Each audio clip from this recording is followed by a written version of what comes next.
તો સર્જનાત્મકતા. અને જ્યારે આવો કોઈ લોસ હોય છે, આપણે કશું ગુમાવીએ છીએ, ત્યારે આપણી અંદર એક ભયંકર ઉર્જાનું તોફાન સર્જાય છે.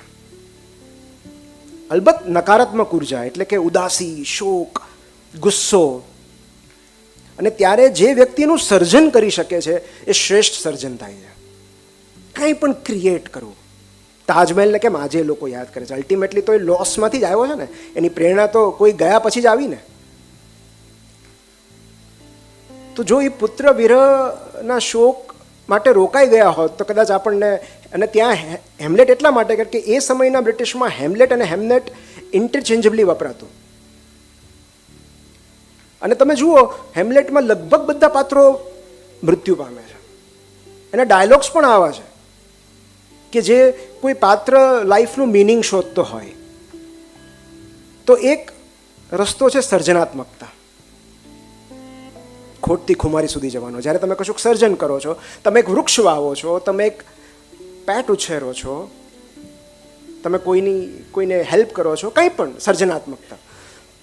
બીજો રસ્તો, બીજી વાર્તા. પંજાબનું એક ગામ છે જગદેવ કરીને, આ પણ સત્ય ઘટના છે. એ જગદેવ ગામમાં એક ફકીર રહેતો હતો.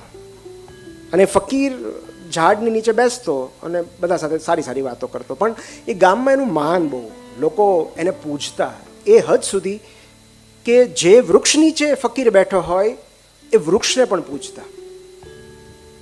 અને બન્યું એવું કે એ જ ગામની એક દેખાવડી યુવતી સાથે આને પ્રેમ થયો ફકીરને. અને પેલી યુવતી પણ રોજ છાનામાના આના માટે કશુંક રાંધીને લેતી આવે, નવા નવા પકવાન લાવે, પાણી લઈ આવે અને ફકીરને જમાડે. ધીમે ધીમે આ બંનેનો પ્રેમ પ્રકાશમાં આવવા લાગ્યો. ફકીર મુસલમાન હતો અને જે યુવતી હતી હિન્દુ હતી. તો ગામ લોકોને બહુ ખૂંચ્યું અને ગામ લોકોએ આને હળધૂત કરી મૂક્યો. અને બીજે દિવસે સવારે ફકીરે નક્કી કર્યું કે આ વાર્તા અહીંયા જ અધૂરી છોડીને હું ચાલ્યો જઈશ. અને સવારે 5-6 વાગ્યાના સમયગાળામાં કોઈને કહ્યા વગર એ ચૂપચાપ એ ગામમાંથી રવાના થઈ ગયો, કોઈને કીધા વગર. જ્યારે યુવતીને આ વાતની જાણ થઈ ત્યારે એનાથી રહેવાયું નહીં. એને એમ થયું કે કેમ ચાલ્યો ગયો મને કીધા વગર, અને ક્યાં ગયો હશે? કારણ કે ગામમાંથી બહાર નીકળવાના 3 રસ્તા હતા. તો કયા રસ્તે ગયો હશે? મારે ક્યાં એને પીછો કરવો? એ ચાલ્યો ગયો. અને સૌથી વધુ દુઃખ એ વાતનું થયું એને કે ક્લોઝર ના મળ્યું. હું ઘણીવાર કહેતો હોઉં છું કે કોઈના મૃત્યુ પછી મૂવ ઓન થવું સહેલું છે, પણ બ્રેકઅપ પછી મૂવ ઓન થવું અઘરું છે. કારણ કે તમને એક આશા રહે છે કે કદાચ એ વ્યક્તિ પાછી આવશે. અને મોટા ભાગે ક્લોઝર નથી મળતું આપણને કે કેમ આવું થયું, એણે કેમ આવું કર્યું. તો યુવતી પણ ક્લોઝર શોધે છે કે કેમ મને કીધા વગર ચાલ્યો કર્યો. મને કીધું હોત તો હું પણ એની સાથે ભાગી જાત ને. અને 3 રસ્તા પર અડધે સુધી જઈ આવે છે, પણ એને ક્યાંય આના કોઈ અતોપતો નથી મળતો. પણ એને એટલી ખબર હોય છે કે આ 3 રસ્તા સુમસામ છે, અહીંયા ક્યાંય રસ્તામાં પાણી નથી. એટલે આ રસ્તા પર જે રાહગીરો નીકળશે એ ક્યાંક તરસ્યા મરી ન જાય. અને એક એવી આશા હતી કે કદાચ એ પાણી પીવા પાછો ફરે. એટલે ગામથી થોડે દૂર એને 3 રસ્તા પર 3 કૂવા કરાવ્યા. અને રોજ વારાફરતી દરેક કૂવે જાય અને રાહગીરોને પાણી આપે. અને એટલું જ નહીં, સાથે પણ આપે કે તમે રસ્તામાં લેતા જાઓ, કદાચ જરૂર પડે તો પાણી પીજો. એક આશા હતી કે કદાચ પહેલો પાછો આવશે. વર્ષો વીતતા ગયા અને આની યુવાની એમાં જ વીતી ગઈ, પ્રતીક્ષામાં જ. અને કહેવાય ને કે પ્રતીક્ષા એ જ સૌથી મોટી પ્રાર્થના છે કે વેઇટિંગ ક્રિસ્ટલાઇઝિસ યુ. જ્યારે તમે કોઈની રાહ જુઓ છો ને તો પેલું કહેવાય છે ને કે બોર કેવા હતા એ રામને ન પૂછતા, એ તો મીઠા જ કહેશે, શબરીને પૂછજો. તો એ એક એવી પ્રતીક્ષા હતી જે વર્ષો સુધી ચાલી. અને પછી વર્ષો પછી પેલો ફકીર પાછો આવ્યો એ રસ્તે. અને આ બંને મળ્યા, બંનેની આંખોમાંથી અશ્રુધારા વહેવા લાગી. અને ત્યારે પેલી યુવતીએ શું કહ્યું ખબર છે? કે તારા દીદારની તરસ ન હોત તો હું આટલા રાહગીરોની તરસ छिपाવી ન શકી હોત.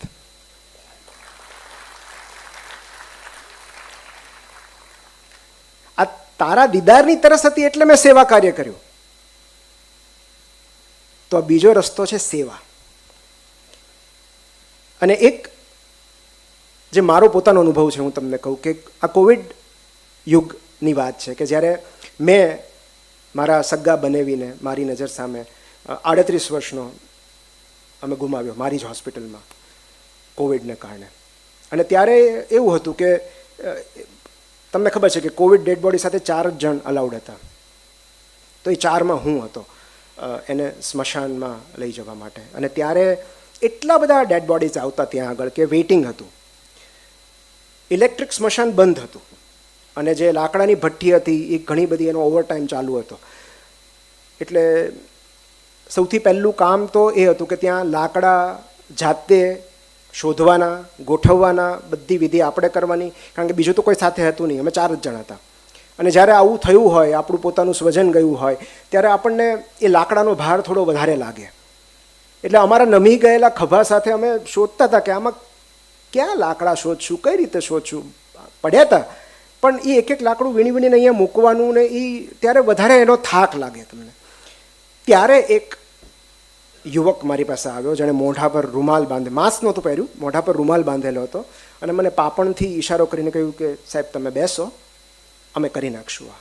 એ 3-4 જણ હતા કે તમે બેસો ડેડ બોડી પાસે, અમે બધું કરી નાખીએ છીએ. અને એ 4 જણ હતા એટલે મને એવું લાગ્યું કે કોઈ સ્મશાનમાં છૂટક મજૂરી કરતો કોઈ હશે અને થોડા ઘણા પછી આપણે બક્ષિસ આપી દઈશું. એ 4 જણાએ ભેગા થઈને લાકડા વીણ્યા, એને લાકડા ગોઠવ્યા, અંતિમ વિધિ પણ કરી આપી, ત્યાં સુધી કે છેલ્લે માત્ર અગ્નિદાહ આપવાનો હતો ત્યારે અમને બોલાવ્યા કે પ્લીઝ તમે અગ્નિદાહ આપી દો. અને એ એટલું પત્યા પછી પાછું એણે કહ્યું કે તમે પાણી બાણી પીવો, ચા બા પીવો, અડધી કલાક બેસો, અસ્થિ ઠંડા થાય પછી હું તમને આપી જાઉં. બધું અમારા માટે એણે સરળ કરી આપ્યું. અડધી કલાક પછી એ સ્મશાનના ટ્રસ્ટી છે અરવિંદભાઈ પરમાર, એ મને મળવા આવ્યા અને ત્યારે મને ખબર પડી આ યુવકની હકીકત. એનું નામ, જેના પર પછી મેં આખી પોસ્ટ લખી હતી, આર્ટિકલ લખ્યો હતો કે એનું નામ જિગ્નેશ પરમાર હતું. અને 1 મહિના પહેલાં કોવિડમાં એણે પોતાની પત્ની ગુમાવેલી, એ પણ સગર્ભા. એટલે એની પત્ની પ્રેગ્નન્ટ હતી ત્યારે એને કોવિડ થયો અને ડિલિવરી કરાવીને એક નવા જીવને જન્મ આપીને એ ચાલ્યા ગયા. અને 10 દિવસ પછી એને કોવિડના કારણે એમની જોબ ચાલી ગયેલી. એમણે માર્કેટમાંથી વ્યાજે રૂપિયા લઈ અને પત્નીની સારવાર કરાવી, 50,000 જેટલું દેવું થયેલું.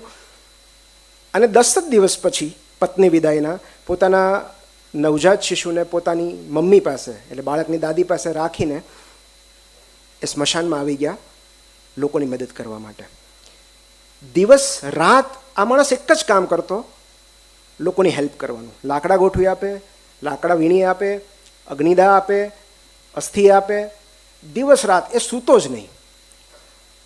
અને ત્યારે મને બહુ મારા પગ નીચેથી જમીન સરકી ગઈ એમની હકીકત જાણીને. ત્યારે એમણે મને કહ્યું કે સર, દુઃખી લોકોને રાહત આપીને હું મારી જાતને રાહત આપું છું.